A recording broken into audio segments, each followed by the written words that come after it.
Today we're going to be taking a break from Void 3.0 and actually looking at a Stasis Hunter build using the new Renewal Grasps for the Hunter. With this setup, you guys are going to be pretty much unkillable. The tankiness of this is crazy for high-end content, whether that's for like getting reses on your teammates or just saving you guys from very tough scenarios. This build is going to be perfect for you. Not to mention, we're going to be able to fit some pretty darn good ad clear in here as well. Real quick, I did just want to say I have recently partnered with G Fuel Energy and my code Chadley is 30% off from now until March 14th. So if you've been looking to stock up or try new flavors, now's the time to do so. So let's start taking a look at this build in depth here. Now there's a lot we can do with the weapons and our mods, but we're going to start with our Revenant subclass just because it's going to remain the same no matter what we equip over there. So obviously we're going to be using the Duskfield Grenade with the gauntlets, and then our aspects, we're going to be using Grim Harvest and Touch of Winter. Touch of Winter, we're going to get a huge stasis crystal in the middle of our Duskfield, which is really nice. It's great for cover. Also, it's going to give us some more resist,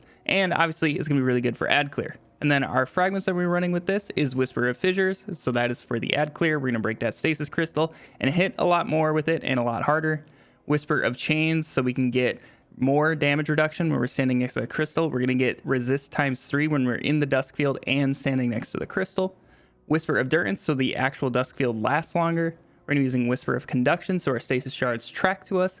And then finally, Whisper of Shards, so we can break the crystals and actually get a lot more grenade recharge. It's gonna help us spam the dusk fields, and you guys will pretty much always have a grenade on the ground. But let's take a look at the first loadout that I like to run with this. So these loadouts are gonna be kind of dictated by the weapons that we're using. So the first one being the Wither Horde, Under Your Skin Bow, and the Palmaria with auto-loading Explosive Light.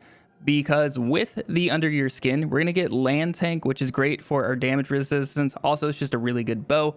Also, it's Void, which is going to pair with Volatile Flow, which we're going to be able to activate quite often. So you guys are going to get really good ad clear. Obviously, Wither Horde is good for anything. And you can also freely swap this to like anti-champion exotics like Bastion, Arbalest, things like that. It's completely up to you what you run in this first slot. And then the armor mods that I'm going to run with this first loadout would be Void Siphon, Psionic Forging 2, and Volatile Flow. Void Siphon, so our bow creates orbs for us, and then also Psionic Forging 2 for Land Tank, and Volatile Flow for the ad clear. On the gauntlets, Grenade Kickstart and Elemental Shards. On the chest piece, I just run a Reserves, Melee Wellmaker, and the Thermo Shock Plating as a damage resistance. This is going to stack a lot with all of our different resistances, and it's going to let you guys take some more hits. And then on my boots, I like to keep these as Solar because we can fit Absolution, Recuperation, and Fontamite all in one.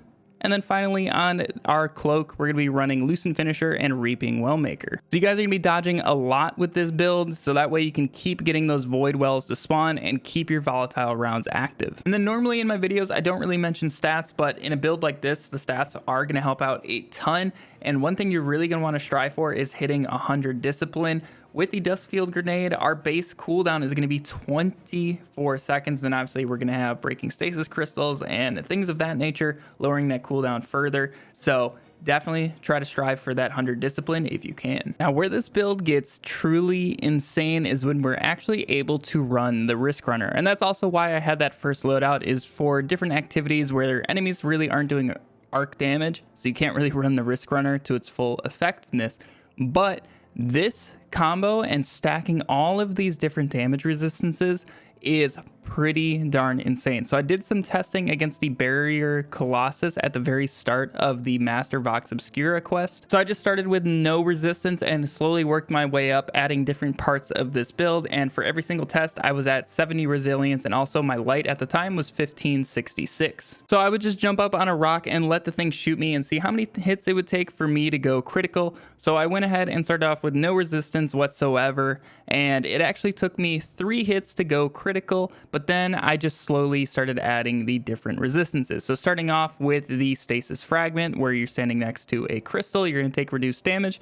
That one boosted me up to being able to take 5 hits. And then from there, I went ahead and added our Renewal Grasps to the mix, and then that boosted us up to 6 hits. And then I added in the risk runner, and that's when it really started to get crazy. So we went from being able to take 6 hits all the way up to being able to take 11 hits with adding the risk runner. And then after that, I added our thermoshock plating, the artifact resistance mod from this season. That bumped us up to 13 hits. And then finally, I added sniper damage resistance and stood at a distance, and that made it take 18 whole hits from this master barrier colossus to go critical, which is just insane to me. The actual stasis field itself was about to run out, so there's really not much more you can do with this. I thought sniper resistance was a good one to be using because a lot of the enemies who are close to you, they're going to be dealing reduced damage when they're inside the field. Also, they're just going to be most likely straight up frozen. So a lot of your scary threats are going to be at a distance, so that's why I was picking sniper damage resistance. So really the only things that have changed since that first loadout, obviously we're using the risk runner, but then